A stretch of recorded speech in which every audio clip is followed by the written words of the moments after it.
Hi and karibu sana.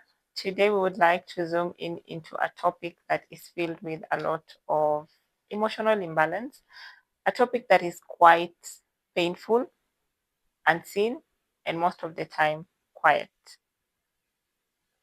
Early pregnancy.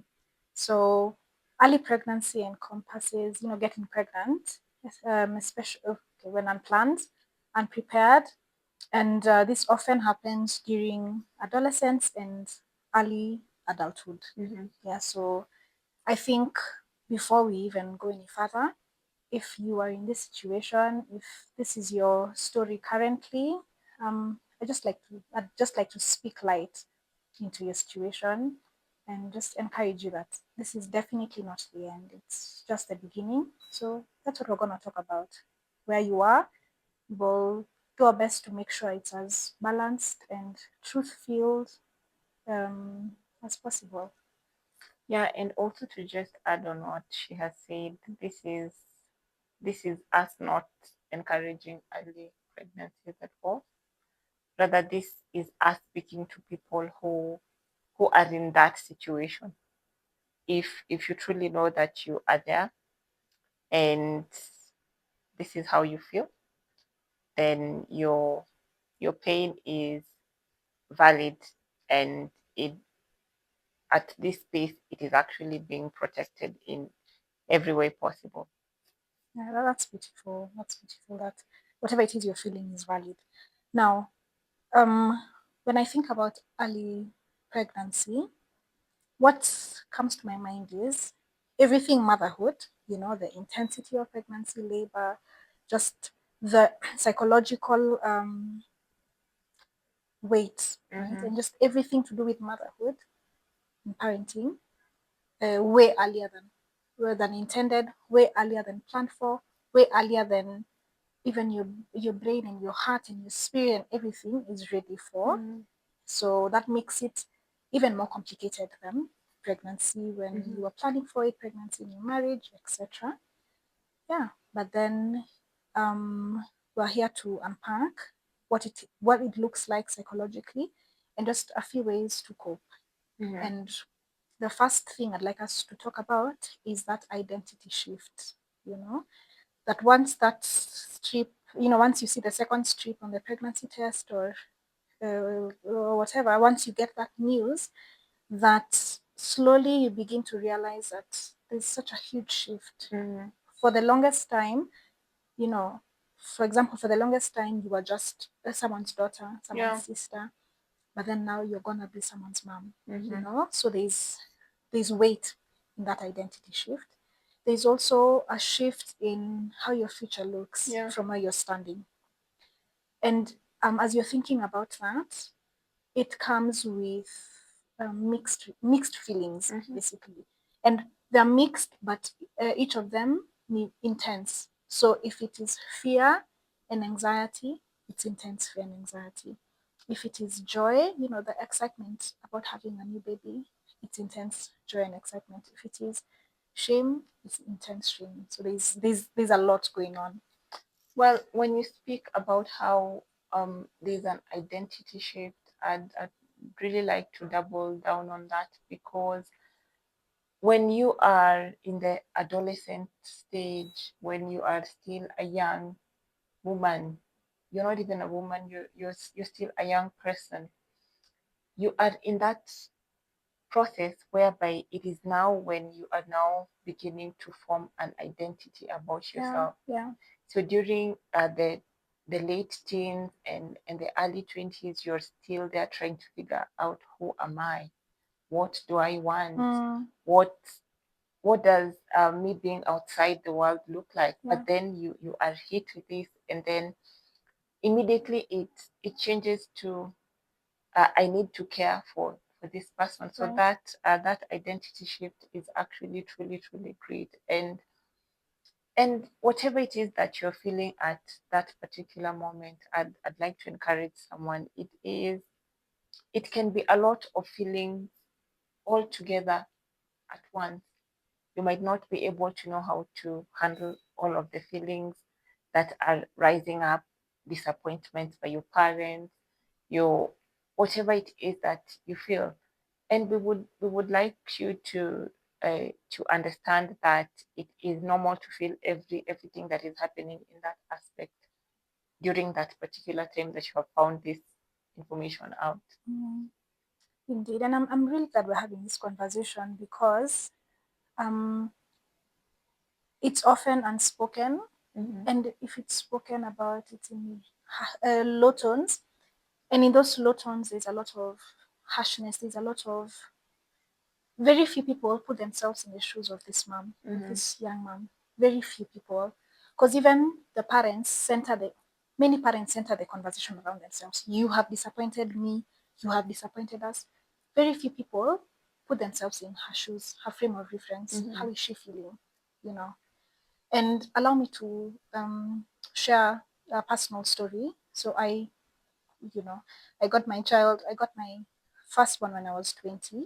In So I was pregnant in first year, uni, and delivered in 2.2, second year, second sem. And this for me was life changing, Yeah. basically, for obvious reasons. Mm-hmm. And one thing I can attest to is the amount of loneliness and isolation that can really occur during that time. Um, there's a lot of grappling with what's going to happen. So there's a lot of grappling, trying to figure out the circumstance, trying to figure out external factors, Mm-hmm. school, finances, relationship, parents, stigma, blah. But there's also so much going on within her, Mm-hmm. because she's trying. This is a lot going on within her. So during that time, as I was walking my own journey, Mm-hmm. I realized there are very many people like me. Yeah. So admit, when you're pregnant, you usually notice other Yeah, pregnant pregnant women. women. Yeah. Mm-hmm. So I'd walk around in school and realize, wow, that's someone in a similar situation. That's someone in a similar situation. And whatever I'm struggling with, the intense emotions I'm having, there are high chances, she's having Mm-hmm. as well. And the good thing with the career we're in, the field we're in, it comes with or empowers you with this empathy and this I want to make a difference kind Mm-hmm. of, vibe. So I began reaching out. Like if I find someone is expecting, I'll, strike a rapport, conversation, and how far along are you? Get their number and check in on them every so often. And in doing this, I also came across a form of support group. Mm-hmm. I think it was called Amira Africa or something like that. It was a support group for moms, for young moms. Mm-hmm. So I think my friends told me about them. So I think such one. They were on Facebook at the time. So you sign up, you give your details, and then they assign you a mom, like who's gonna help you. Um, Slightly older but has walked the same Mm-hmm. journey. And then it was just very informal, just how are you doing? How's it going? Can we sit and have coffee? Mm-hmm. And that was really powerful Yeah. for my friends and I. It was really it did something because for one, it normalized the situation Mm-hmm. because as you're pregnant and 20 or 17 or whatever age, it can really feel like you're the only one in the whole world going through, walking this journey. So it normalized it that one, you're not it's not something new under the sun, you know, and two, it validated that support, that sitting across from someone who understands or who has a good idea of what you're going through, validated what it is I was going through, what it is I was feeling, the confusion, the I really don't know what to do. I'm having all manner of thoughts, and Mm-hmm. it really validated Yeah. that. So first of all, I think big up to I think they're called Amira Africa. That was an incredible initiative. I don't know what happened after that, but big up to them and everyone who does something similar. Yeah. All right, and then toward now the journey of my parents finding out, that's I don't know, a new conversation entirely, a new issue to deal with entirely. Mm-hmm. Because right now, as a parent, I can empathize with them that there's what you had, there's a values you had instilled in your child, there's a future you'd envisioned for them, there's just all these things. And as a parent, indeed, it's valid for you to feel disappointed, Mm-hmm. disillusioned, disappointed, ashamed even, and everything. It's entirely valid, and I really empathize with parents in that situation, fathers, mothers, aunties in that situation. But I think for a parent, I keep saying you cannot save someone from drowning if pia wewe uko ndani kwa maji drowning with them. So as parents, as a society, as people in our field, it's important for us to deal with what it is we're feeling. For a parent in such a situation to get support for himself or herself, and in doing that, in filling their own cup, then they will have the energy, the strength, the love, the compassion to work with their daughter to strengthen and edify, support their daughter. Yeah. Well, even as you are speaking concerning the whole situation and how everything transpired and the type of support that you got, I'd like us to emphasize on someone who is in this situation at this particular moment. Yeah. I'd like us to psychoeducate them on around the emotions that this person has and how it is affecting them, because most of the time we are stuck on the situation, on the effects of our behavior, but we are not speaking about what this thing is doing to our body, to our minds, and without us understanding all this, you're truly not helping yourself as a young mom. And so during when you found out about this pregnancy, you're now a young mom, we can truly say that we have emotions around it that you are feeling.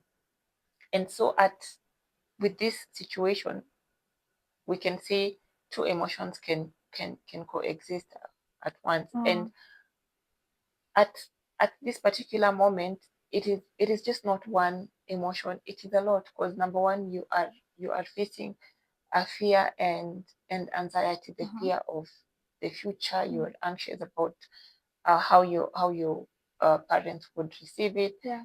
You're also facing stigma and shame.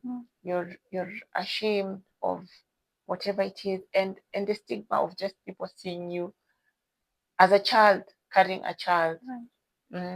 And also we have the emotions whereby sometimes you see when you now start feeling the kicks, you're excited, but also you are undergoing loss.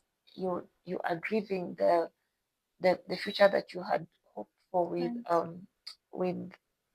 with your school, with your career. You see people are able to come to campus, do their classes, and you're there fighting morning sickness. And it's okay, really, if you're there and this is all you feel right now. Encourage yourself, give yourself that self-talk to know that the way we said earlier, tough times do not last. This is what is happening now, and this is what we are dealing with. And I know your nervous system at this particular moment, it is used to disillusionment because you are disappointed. The language that your nervous system is sending to your brain is shame, it is hurt.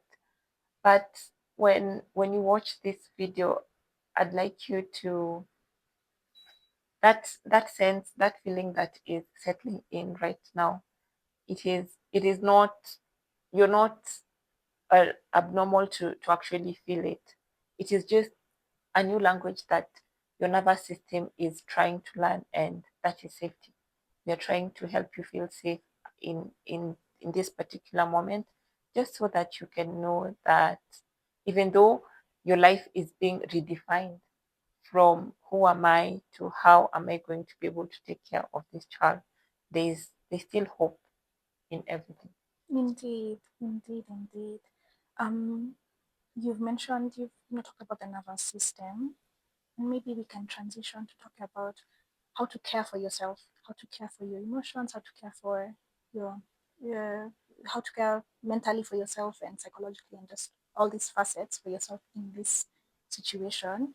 In your new journey, so to speak. It's in your new journey, and To begin with, we can talk about helping your nervous system feel safe again, grounding yourself, um, allowing yourself, rather practicing how to experience calm and safety within your body, within your heart, lungs, the visceral area. And a good way to do that, we talked about it before in this show, is breathing exercises a lot. And this applies to all moms, all everyone who's pregnant, and early motherhood and everything. Those breathing exercises, just setting aside a time in the day that this 1 hour is for me to sit with myself, check with myself, see how I'm doing. And as I'm sitting with myself, I'm going to do my breathing. I'm going to do a few grounding exercises. I'm going to journal. Yeah.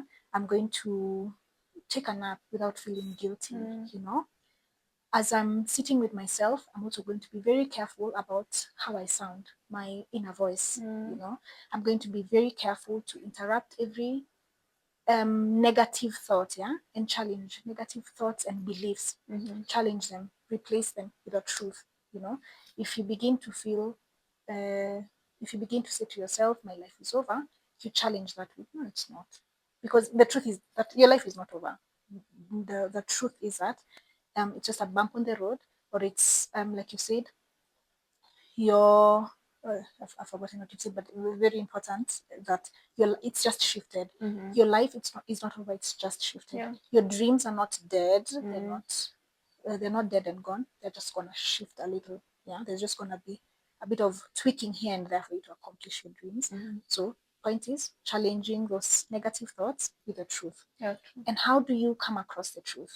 It's you feeding yourself, having a daily diet of truth, daily diet of truth by reading your word, daily diet of truth, of reading books that are accurate, about who you are, about your health, about mental wellness, about, um, the whatever you scroll on your social media, make sure that it is accurate, it is true, And I just have to highlight a verse from Philippians: whatever is pure, whatever is true, whatever is noble, whatever is good, if anything is excellent and praiseworthy, think on these things. Yeah. So evaluating your thoughts and ensuring, or doing your best to make sure that they fall in this category. Yeah. If it's blame and guilt, then it doesn't fall in this category.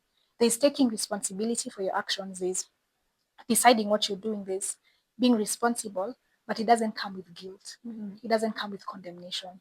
Yeah. So knowing the difference of, okay, fine, this is how I'm taking responsibility, knowing the difference between that and condemning yourself. So condemning yourself is unhealthy.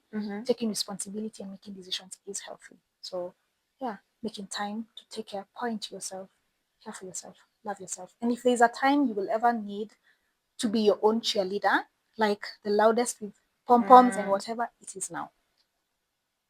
Cheer yourself on. Yeah. Let the rest, because we're going to talk about support system. Let the rest come to build up on whatever you're already building in terms of encouraging yourself, in terms of telling yourself, you know what, it's gonna be just fine. I remember being very careful to even just consume stories about people who conquered, people who got pregnant early, but conquered, and have an amazing career. They're flourishing. Just consuming such stories was a big help for me, Yeah. and I trust that it will be a big help for the one listening. I like the idea of reframing how you speak to yourself in that particular moment. So we can, maybe to just add on that, is even as when these thoughts arise and come about, you can try and practice mindfulness in regards to just you being here and ensure that you're not stuck in the now. Do not overwhelm your system with what am I going to do. Let's, even as you are in that situation, try and still think about your goals. That one would naturally encourage you to know that this is a step. After this, I'm going back to school. After this, and even as you go through it, you know that this is a learning lesson for me. And even as we look at things that we can do to ensure that we get ourselves out of this situation even before you get that support group from people. You can try and accept the situation that you're in. Most people struggle to move past it because they've not accepted where they are. Accept that you're now not able to go out the way you used to go. You no longer have that luxury to hang out with friends, or maybe just do something random. Right now you're now starting to think ahead. You have been forced to mature, and you take it with grace. Acceptance indeed is like a first step or something, but you get there eventually. You'll get there at your own pace. But acceptance is powerful. Radical acceptance is powerful because then you're in a position to reorganize your life. Fine, I want to hang out with my friends.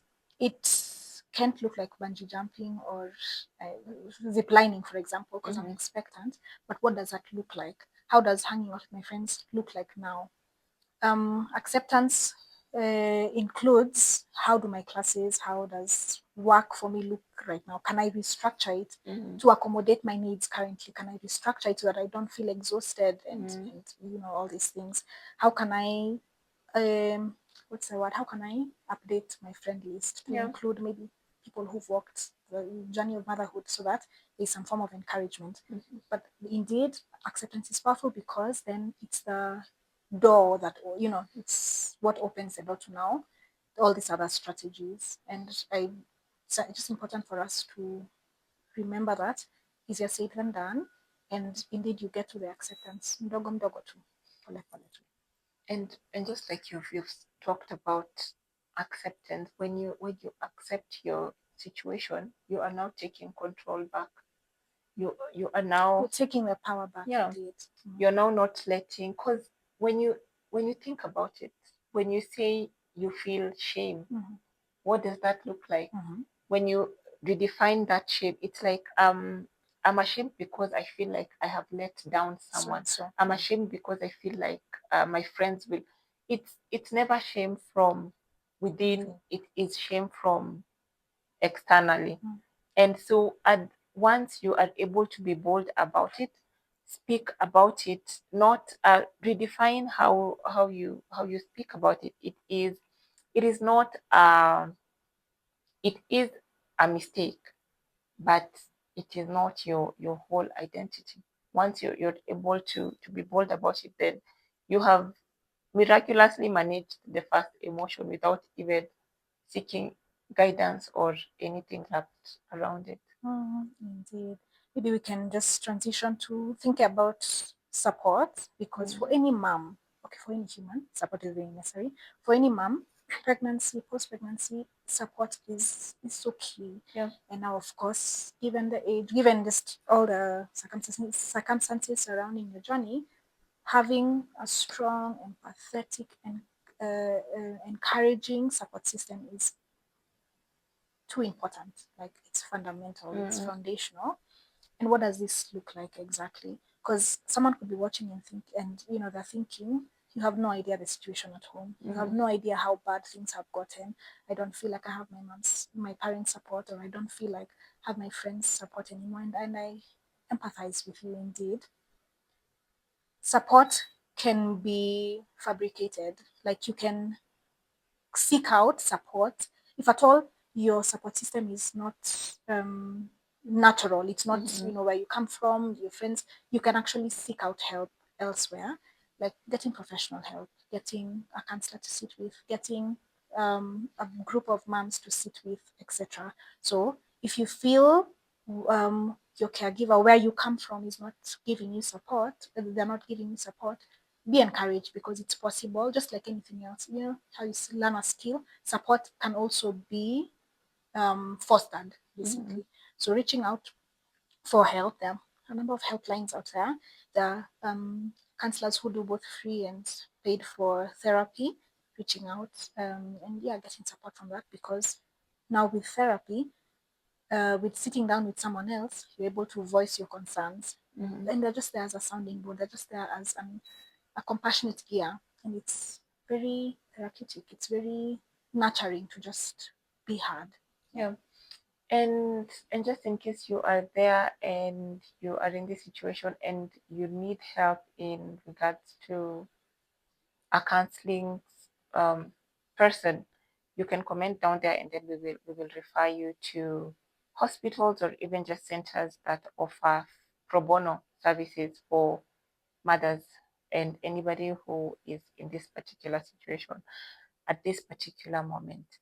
And just to wrap it up, in case you are in this situation and you do not know where to actually begin, we'd like to leave you with two questions. And they are questions, yes, but they are also a form of exercise. So the first question would be, is this what my life, is this the end? And if it is not, you are able to restructure that for yourself. And question number two is, what do I need right now? You can ask yourself what it is that you need right now, and you can offer it to yourself, and you can ask people around you to offer it for you. You can offer it to yourself or outsource. Outsourcing as well. Yeah. Yeah, that is true. And thank you so much for today. If you truly have other questions, kindly comment down below and we will see you on the next one.